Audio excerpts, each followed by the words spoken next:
Hi guys, good morning, welcome another vlog in our channel. So ఎక్కడున్నాను ఏంటి అని అనుకుంటున్నారా? ఇంకా మీకు చెప్పాను కదా నిన్న కంచి నుంచి ఇంకా మేము ఇప్పుడు తిరుపతికి వెళ్ళిపోవాలని. సో ఇంకా అక్కడ నుంచి మేము ఇక్కడ తిరుపతికి అయితే వచ్చేసామండి. సో ఇది ఎర్లీ మార్నింగ్ అనుకోండి, 7:38 అవుతుంది ఆ టైంలో. ఇంక ఇక్కడ మేము రూమ్ తీసేసుకున్నాము. ఇంకా రూమ్ తీసుకున్న తర్వాత కాస్త ఫ్రెష్ అప్ అయిపోయి సరే ఇంకా బ్రేక్ఫాస్ట్ చేసేద్దాము అనేసి అయితే వెళ్తున్నాము. సో బ్రేక్ఫాస్ట్ చేసి కాస్త ఫ్రెష్ అప్ అయిపోయి దర్శనానికి వెళ్దాము అనైతే అనుకున్నామన్నమాట. సో ఇక్కడ ఎంత బాగుండిందంటే తిరుమల కొండ పైన మొత్తము మంచు, ఎటు చూసిన మంచు, వర్షము. మేము వెళ్ళే టైంకి అయితే ఫుల్ వర్షం ఉండిందండి. మేము వెళ్ళిన 2 days ఫుల్ బీభత్సమైన వర్షం అయితే పడింది. కానీ అలాంటి క్లైమేట్లో కూడా తిరుమల కొండ పైన ఎంత బాగుందంటే ఆ వ్యూ చూస్తూ ఉంటే అసలు మనము తిరుమలలో ఉన్నామా లేకపోతే స్విట్జర్లాండ్ అలాంటి ప్లేసెస్లో ఉన్నామా అన్న ఫీలింగ్ అయితే ఉండింది. సో వెదర్ చూడండి ఎంత కూల్గా వర్షాలు పడుతూ ఎంత ఇదిగా ఉండింది. ఫొటోస్ దిగడానికి అయితే సూపర్గా ఉంటుందండి. నాకైతే వీడియోస్ తీస్తూ ఉంటే అసలు ఆసమ్ అంటే ఆసమ్ అనిపించేసింది. ఇంక ఇలాగనే కొంచెం ఫ్రంట్కి వెళ్ళిపోయాము. సో మాకు వచ్చిన రూమ్ వచ్చేసి బస్ స్టాప్కి దగ్గరలోనే ఉండింది. సో ఇంకా వాకబుల్ డిస్టెన్స్లోనే బస్ స్టాప్ ఉండింది. సో ఇంకా అదే మాట్లాడుకుంటూ అయితే వెళ్ళాము. మేము ఎలా ప్లాన్ చేసుకున్నామంటే ఇక్కడ నుంచి మేము నెక్స్ట్ చెన్నై వెళ్ళాలి, చెన్నై నుంచి లాస్ట్లో తిరుపతికి రావాలి అనుకున్నాము. కాకపోతే ఈ హెవీ వర్షాల వల్ల మేము ఇంకెక్కడికి వెళ్ళలేకపోయామన్నమాట. ఇంకా తిరుపతికి వచ్చేసాము. ఇక్కడ వచ్చేసి కొంచెం ముందుకు వెళ్తే బాలాజీ రెస్టారెంట్ అని అయితే ఉండిందండి. సో ఇంక ఇక్కడ బ్రేక్ఫాస్ట్కి అయితే మేము వచ్చేసాము. సో ఇక్కడ ఏమేమి పెడతారు ఏంటి అనేది మనకి ఇలా ఒక ప్లేట్ పైన కవర్ వేసేసి పెడతారనమాట. సో ఇంకా మేము బయటికి ఎక్కడికి వెళ్ళినా నేను మా పాప మాత్రం ఫస్ట్ ఇడ్లీయే ప్రిఫర్ చేస్తాము. మిగిలినవంటే అంతగా నచ్చవు. సో ఇలాగ ప్యాక్ చేసి పెట్టారు. ఇవాళ మెనూ ఏంటి అనేదాన్ని వీళ్ళు ఇలా ప్యాక్ చేసి పెడతారంట. సో మేమైతే ఇడ్లీ అండ్ సాంబార్ అయితే తీసుకున్నామండి. చాలా అంటే చాలా టేస్టీగా ఉండింది. సో ఇంకా ఇడ్లీ సాంబార్ అయితే తినేసాము. ఇంకా మా పాప నేను సేమ్ అనమాట ఫుడ్ విషయంలో. సో ఇంక ఇక్కడ ఫుడ్ వచ్చేసి మా పాప ఒక ఇడ్లీ సాంబార్, నేను ఒక ఇడ్లీ సాంబార్ తీసుకొని తిన్నాము. మా ముఖాలు అయితే ఘోరంగా ఉన్నాయి. ఫుల్ అంటే ఫుల్ టైర్డ్ అయిపోయాము. ఎందుకంటే 2-3 డేస్లో అన్నీ తిరగాలి చూడాలి అంటే చాలా కష్టం కదా. సో నేను వీడియోస్ కూడా చాలా వరకు తీయకపోవడానికి రీజన్ ఏంటి అని అంటే తిరుగుతున్నాం కదా, సో తీయలేకపోతున్నాము. సో ఇంక ఇక్కడ మా బ్రేక్ఫాస్ట్ అయితే అయిపోయింది. ఇంకా మేము బయటికి అయితే వచ్చేసాము. బయటికి వచ్చి చూస్తే వర్షం ఇంకా ఎక్కువ అయిపోయింది. వర్షం ఆగట్లేదు. సరేలే ఇంకా వర్షం ఆగేదాకానైతే కాసేపు వెయిట్ చేద్దాము. ఇంకా వర్షం ఆగిన తర్వాత రూమ్కి వెళ్ళి ఫ్రెష్ అప్ అయిపోయి దర్శనానికి వెళ్దాము అని చూస్తున్నాం కానీ వర్షం అయితే అస్సలు ఆగట్లేదు. సో ఇంకా ఆఫ్టర్నూన్ టైంలో అలాగా కొంచెం వర్షం ఆగినట్టు అనిపించింది. సరేలే అన్నట్టు ఇంకా దర్శనానికి వెళ్దాం అనేసి అయితే అనుకున్నాము. ఎంత చల్లగా ఉండింది, ఎంత చల్లగా ఉండిందంటే అంత చల్లగా ఉండింది. సో నేను ప్రతి ఒక్క వీడియో తీయడానికి ట్రై చేశానండి. ఎంత ట్రై చేసినా కూడా ఏంటంటే అక్కడ ఫీల్ అవ్వట్లేదు. ఒకటి నేను ఇటు పిల్లల్ని చూసుకొని ఇవన్నీ చూసుకుంటూ వీడియో తీయాలంటే వీలు అవ్వలేదు. ఇంకా మేము మర్చిపోయాను. టిఫిన్ చేసిన తర్వాత మేము వెళ్ళేసి మా బాబు హెయిర్స్ అయితే ఇచ్చేసాము. అంటే వెంట్రుకలు ఇయ్యడం అంటారు కదా. సో గుండె అయితే చేయించుకున్నారు మా బాబు మా ఆయన ఇద్దరు. నేను మా పాప మాత్రం 5 కత్తర్లు ఇచ్చామండి. ఇంక ఇచ్చేసి ఫ్రెష్ అప్ అయిపోయి ఇంకా కాసేపు రెస్ట్ తీసుకున్నాము. ఇంకా అక్కడ నుంచి ఆఫ్టర్నూనే లంచ్ చేద్దాం అనేసి అయితే బయలుదేరాము. సో ఇక్కడ స్వరంగి ఏదో సంథింగ్ రెస్టారెంట్ ఉండింది. సో ఆ రెస్టారెంట్కి వెళ్ళేసి ఇంకా కొంచెం పన్నీర్ బటర్ మసాలా అండ్ అలాగే వెజ్ ఫ్రైడ్ రైస్ అయితే ఆర్డర్ చేసేసుకొని మంచిగా మా లంచ్ని అయితే కంప్లీట్ చేసామండి.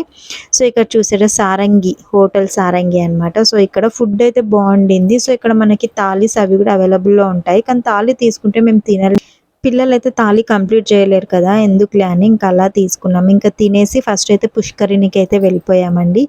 ఇక్కడ తిరుమల కొండ పైన మనకి ఎలా ఉంటుందంటే ఎంతసేపు తిరుగుతున్నా కొండపైన మాడ వీధుల్లో అంటారు కదా, అక్కడ ఎంతసేపు తిరుగుతున్నా అసలు మనము ఈ ప్లేస్ చూసామా లేదా అన్న ఫీలింగ్, అంటే ఇది చూసామా ఇది బాగుంది ఇక్కడ కాసేపు ఉండాలి అన్నట్టు ఫుల్ టైంపాస్ అయితే అయిపోతుందండి.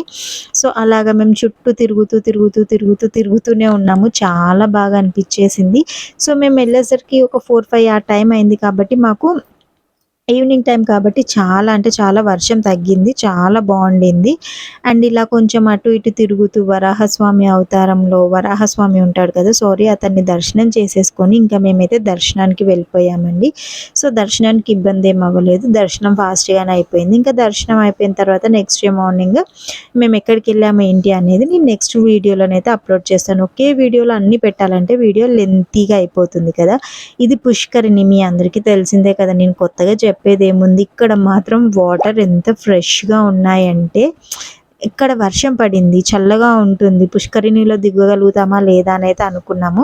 కానీ పుష్కరిణిలో దిగిన తర్వాత అందులో నుంచి బయటికి రావాలంటే అసలు రాబుద్దవ్వట్లేదు. అంత బాగున్నాయండి వాటర్ అయితే. తిరుపతిలో నేను ఎళ్ళి దాదాపుగా ఒక 9 ఇయర్స్ అయిపోయింది. సో, 9 ఇయర్స్‌కి ఇప్పటికి చాలా డిఫరెంట్‌గా ఉండిందనమాట. సో, ఇక్కడ ఈ ఎలిఫెంట్స్ ఉన్నాయా? ఈ ఎలిఫెంట్స్ వచ్చాయన్నమాట. సో, ఈ ఎలిఫెంట్‌ని కూడా ఎట్లా ట్రైన్ చేశారంటే ఎలిఫెంట్‌కి మనీ ఇస్తేనే అది ఆశీర్వాదం ఇస్తదంట. లేకపోతే ఇవ్వదంట.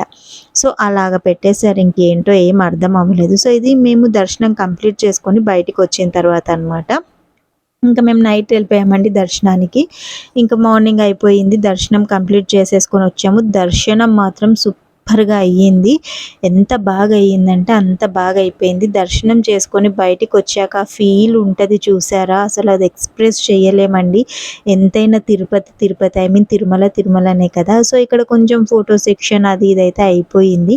ఈ ప్లేస్‌లో చాలామంది వీడియోస్ తీసుకుంటున్నారు, ఫోటోస్ తీసుకుంటున్నారు. ఇక్కడ ఇంకొకటి ఏంటి అనంటే తిరుపతిలో ఇంతకు ముందు ఉన్నట్టు ఇప్పుడు లేదు. చాలా చేంజెస్ వచ్చాయి. ఎన్ని చేంజెస్ అయిపోయాయంటే అన్ని చేంజెస్ అయిపోయాయి. అండ్ ఇంకా మేము వెళ్ళింది క్షీరాబ్ది ద్వాదశి రోజు మా దర్శనం అయితే అయిపోయింది. ఇంకా కార్తీక మాసం మొత్తం మాకు టెంపుల్స్ తిరిగినట్టు అయిపోయిందండి. అసలు ఎక్కడ ఉన్నట్టయితే లేదు ఇంట్లో. జస్ట్ ఒక 10 డేస్ ఏమో ఇంట్లో ఉన్నాను. ప్రశాంతంగా పూజ చేసుకున్నాం అన్నట్టయితే అనిపించేసింది. ఇక్కడ పైన దీపాలు పెడతాం కదా! సో, ఇంకా దీపాలు పెట్టేసుకొని ఇంకా బ్రేక్‌ఫాస్ట్ అయితే చేసేసి ఇంకా షాపింగ్ అయితే స్టార్ట్ చేశామండి. మీరు అనొచ్చు మళ్ళీ తర్వాత కూడా షాపింగ్ చేయొచ్చు కదా! అంటే ఎర్లీ మార్నింగ్ షాపింగ్ చేసుకుందాంలే. ఇంక ఇప్పుడు రూమ్‌కెళ్ళి ఫ్రెష్ అప్ అయిపోయి నెక్స్ట్ మిగిలిన ప్లేసెస్ ఉంటాయి కదా! తిరుమల కొండ పైన అవన్నీ చూడ్డానికి వెళ్ళాలి కదా! సో, ఇంకా ఫస్ట్ అయితే ఇక్కడ షాపింగ్ అయిపోతే ఇంకా అక్కడికెళ్ళొచ్చు కదా! అన్నట్టయితే వెళ్ళాము. తిరుమలలో ఫుడ్‌కైనా, షాపింగ్‌కైనా అస్సలు కొదవలేదండి. మనము ఇది తీసుకోవాలి, అది తీసుకోవాలి, ఇది చేసుకోవాలి, అది చేసుకోవాలని లేదు. ఎక్స్‌పెన్సివ్ అంటే కొంచెం ఎక్స్‌పెన్సివే ఉంటాయి. ఒక దగ్గరనే కాదు ఎక్కడ తీర్థయాత్రలకెళ్ళినా కూడా ఏ ప్లేస్‌లోనైనా మనకు ఫుడ్ అనేదైతే ఎక్స్‌పెన్సివ్‌గానే ఉంటుంది. కాకపోతే తప్పదు కదా ఇంకా. సో, అలాగా. సో, ఇక్కడ మీరు ఇంకొకటి కూడా అడగొచ్చు. ఇక్కడ వెంగమాంబాలో టిఫిన్ పెడతారు కదా అని. సో, ఎర్లీ మార్నింగ్ అక్కడికెళ్ళి బ్రేక్‌ఫాస్ట్ చేసే అంత టైం లేనప్పుడు ఇవి బెటర్ ఆప్షన్స్ కదా! కానీ ఇక్కడ షాపింగ్ చేయడానికి ఎన్నున్నాయి తెలుసా? అసలు ఏది షాపింగ్ చేయాలి? ఏం తీసుకోవాలి? ఏం చేసుకోవాలి? ఏం అర్థం అవ్వట్లేదు. కాకపోతే ఏది అడిగినా రేట్ అయితే చెప్తున్నారు. కానీ మనం బార్గెనింగ్ చేసుకోవచ్చండి. మనకు వాళ్ళన్న రేట్‌కే ఇవ్వాలనైతే ఏం లేదు. మనం ఏ రేట్‌కి కావాలంటే ఆ రేట్‌కి బార్గెనింగ్ చేసుకోవచ్చు. మనకు నచ్చితే తీసుకోవచ్చు. ఫోర్స్ అయితే ఏమీ ఉండదు. కానీ కొత్త కొత్త ఐటెమ్స్ అయితే భలే కనిపిస్తాయండి తీర్థయాత్రలకెళ్ళినప్పుడు. మీకు గూడా ఇలాగే అనిపిస్తుందా? కానీ ఇది మా ఫ్యామిలీతో నేను పిల్లలు పెద్దగయ్యాక ఎళ్ళిన ఫస్ట్ ట్రిప్. చాలా అంటే చాలా ఎంజాయ్ చేశాం తిరుపతిలోనైతే 3 డేస్ బాగా ఎంజాయ్ చేశామండి. అసలు చెప్పలేని ఎక్స్‌పీరియన్స్ అనమాట. సో, మీరు కూడా తిరుపతికి వెళ్ళాలనుకుంటున్నారా? సో, వెళ్ళాలనుకుంటే నాకు కింద కామెంట్ సెక్షన్‌లో చెప్పండి. మీకేమైనా డీటెయిల్స్ కావాలన్నా కూడా అడగండి చెప్తాను. నేనైతే చాలా వరకి డీటెయిల్స్ అయితే ఇస్తున్నాను. సో, మీకు యూజ్ అవుతుందని అనుకుంటున్నాను. ఫస్ట్ టైమ్ వెళ్ళే వాళ్ళకైతే భలే యూజ్ అవుతుందండి. అండ్ రూమ్స్ గూడా మనకి అక్కడ సిఆర్ఓ కాంప్లెక్స్ ఉంటుంది కదా! ఎర్లీ మార్నింగ్ ఎళ్తే మీకు అక్కడ రూమ్స్ అవైలబుల్‌లో ఉంటాయి. అక్కడ రూమ్స్ దొరకలేదంటే కాలినడకన వచ్చే వాళ్ళకి గూడా మనకి టోకెన్స్ ఇస్తారు. అండ్ అది కూడా లేదు అని అనుకుంటే ఇంకా మనము తెలిసిన వాళ్ళ త్రూగా కూడా వెళ్ళొచ్చు. సో, రూమ్స్‌కైనా, దర్శనానికైనా ఎలాంటి ఆటంకాలు లేవండి. సూపర్‌గా అయిపోతుంది. మనకి ఏది ఉన్నా, ఏది లేకున్నా మనం మామూలుగా ఎళ్ళిపోయి దర్శనం కూడా చేసుకొని రావచ్చు. సో, ఇదన్నమాట తిరుపతిలో మేము చేసింది. ఇంకిక్కడ మా చిన్న చిన్న షాపింగ్స్ అన్నీ కంప్లీట్ చేసుకొని మేమైతే రూమ్‌కి వెళ్ళిపోతున్నామండి. సో, మాకు రూమ్ వచ్చేసి 2 రూమ్స్ వచ్చేసాయి. సో, ఇంకా రూమ్‌కెళ్ళి ఫ్రెష్ అప్ అయిపోయి నెక్స్ట్ ఎక్కడికి వెళ్ళాము, ఏం చేశాము అనేది నేను నెక్స్ట్ వ్లాగ్‌లో పెడతాను. సో, ఇలాంటి యూజ్‌ఫుల్ వ్లాగ్స్ అయితే రాబోతున్నాయి. సో, ఆ వ్లాగ్స్ అన్నీ మీరు చూడాలనుకుంటే కుష్లు తెలుగు వ్లాగ్స్‌ని సబ్స్క్రైబ్ చేసుకోండి. అండ్ అలాగే మన వీడియోస్‌కి లైక్ ఇవ్వండి, షేర్ చేయండి. అండ్ మీకు ఏమన్నా డౌట్స్ ఉన్నా కూడా నాకు కింద కామెంట్ సెక్షన్‌లో చెప్పండి. నేను క్లియర్ చేస్తాను. లైక్స్ రావట్లేదండి. వ్యూస్ వస్తున్నాయి. కొంచెం ట్రై అండ్ సబ్స్క్రైబ్ చేసుకోవడం మాత్రం అస్సలు మర్చిపోద్దు. ఈ వ్యూ చాలా బాగుండింది కదా, సూపర్గా ఉండింది.